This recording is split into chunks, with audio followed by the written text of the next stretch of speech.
Hello everyone and welcome to today's video. Today I'm going over the news out of the state of Georgia that Republican Representative Marjorie Taylor Greene officially declines to challenge Jon Ossoff in the 2026 Georgia Senate race. And this news is obviously very big news that has a drastic impact on the 2026 elections. This news honestly is very good news for the Republicans who would like to flip the state of Georgia at the Senate level and flip it back to them after being held by Democrat Jon Ossoff. This news of Marjorie Taylor Greene not running seems to be very good news for them. Because when you look at the early hypothetical polling, when Brian Kemp was not running for the governor's race, Marjorie Taylor Greene was the Republican that had the largest lead over the rest of the Republican primary field. However, when it was polled Jon Ossoff versus other Republicans, Jon Ossoff is leading pretty much every Republican but Brian Kemp, but he was really leading against Marjorie Taylor Greene. In the latest poll by Trafalgar, it showed Ossoff leading 48% to 37% over Marjorie Taylor Greene. That ended up being about a 11% lead over Greene. In the prior Atlanta Journal-Constitution poll, it was 54 to 37 for Ossoff versus Greene, and Tyson Group's 51-39 for Ossoff versus Greene as well. So Marjorie Taylor Greene did not top 40% of the vote in any of these three polls. And Jon Ossoff was either above 50% in 2 out of the 3 polls or nearing 50% at 48%. In all honesty, looking at polls like this, you would expect these numbers of a Democrat around 50% and a Republican in the high 30s to be out of a more likely Democratic state like Virginia or Colorado or New Mexico. You would not want to be seeing this out of a state like Georgia if you are the Republicans. Everything suggests Marjorie Taylor Greene would have been a very poor candidate for the Republicans at the general election level. And I think this certainly dawned on her and is a reason why she has decided not to run for this race. So the bad news for the Republicans from last week, which is that Brian Kemp is officially not running against Jon Ossoff, the Republicans lose their best chance and best candidate at flipping this seat. The good news for the Republicans is you could argue their worst performing candidate, Marjorie Taylor Greene, is now officially not running. As for where things stand now on this, the Republican U.S. Representative Buddy Carter is the 1st Congressional District representative. He's the only Republican that's currently running. There have been 5 other Republicans who've expressed interest, though, in running. Rick Allen, U.S. Rep., Mike Collins, a U.S. Rep., Tyler Harper, Georgia's Agriculture Commissioner, John King, Georgia Insurance Commissioner, Rich McCormick, a representative from Georgia's 7th District, with other potential candidates including Doug Collins, Brian Jack, Kelly Loeffler, and Brad Raffensperger. As for the predictions of this race right now, Inside Elections, Cook Political Report, and Sabato Crystal Ball all have it listed as basically a toss-up state. Race to the White House has it listed as lean Democratic.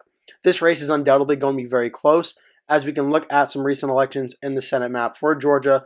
2022, going to the runoff election, where neither candidate broke 50%. So it was Warnock versus Walker in the head-to-head. Warnock won by 2.8%. That is a lean Democratic margin. That's the biggest Democratic win for a Georgia Democrat at the Senate race in a very long time. Even still, it was still under 3%, which I think guarantees 2026 is probably going to be close no matter what. Back in 2020, Ossoff won against David Perdue by 1.2%, and the special election, Warnock won by 2.1%.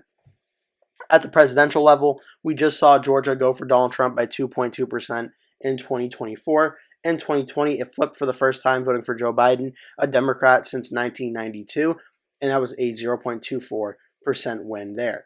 2016 ended up going for Donald Trump versus Hillary Clinton, where Trump got 50.38% and Clinton only got 45.29%, and there was a lot more third-party vote in that election. So Georgia is a very competitive state that, based on recent presidential and Senate elections, it can certainly vote for either party, Republican or Democrat. I think a huge contingent on this is going to be how things are looking for the Republicans and Democrats going into 2026 for things such as like the generic congressional vote, which, if we refresh it here, it's currently Democrats are leading by 2 points over the Republicans, but we're also only in May of 2025. So depending on how Trump and the Trump administration is doing is going to be a very big indicator for how things are looking. President Trump's approval rating is also going to play into this as well. And get the updated approval rating here. Trump's currently sitting at negative 5.4%. And his approval rating at 45.3, to disapprove 50.7. The bad news is that Trump's underwater by 5.4%. The good news is Trump peaked at about down negative 7%, and it seems his disapproval rating is falling a little bit over the last week or so. he went from about 52% disapproved now down to 50.7%. So that's good news for Trump, but then again, he's still disapproved of by 5.4%. As for the overall Senate map in 2026, if we want to look at the map here, right now the Democrats currently have about 35 Senate seats. Republicans have about 31. When you go through all the races really quickly just to see how they're going to go right now, it's probably going to end up looking something like this. I'm filling in the safe states for the Democrats first. This gets the Democrats up to about 43 Senate seats very reliably. All the safe states now for the Republicans, depending, of course, on which candidates are running. Texas, I would start out as likely Republican, but filling out the rest of the states that I would consider safe for the Republicans as well. This puts the Republicans up to 49. Iowa, I would put in the likely Republican column. Republicans start out at 50. Democrats start out at 43. Minnesota, I'd throw in likely to lean Democratic. New Hampshire, I would do very similar. This puts the Democrats up to 45.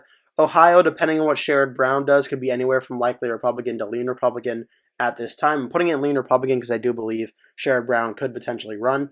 But this puts Republicans at 51. Democrats are at 45. Then there's 4 remaining Senate races that are going to be very close in Michigan, Maine, North Carolina, and Georgia.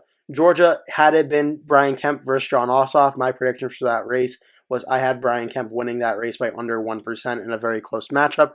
Now that Brian Kemp is not running until more is proven, I do have Jon Ossoff winning re-election in a runoff election. I don't think he breaks 50% on election day, but I do think he wins re-election by over 1%, putting in the lean Democratic column at this time.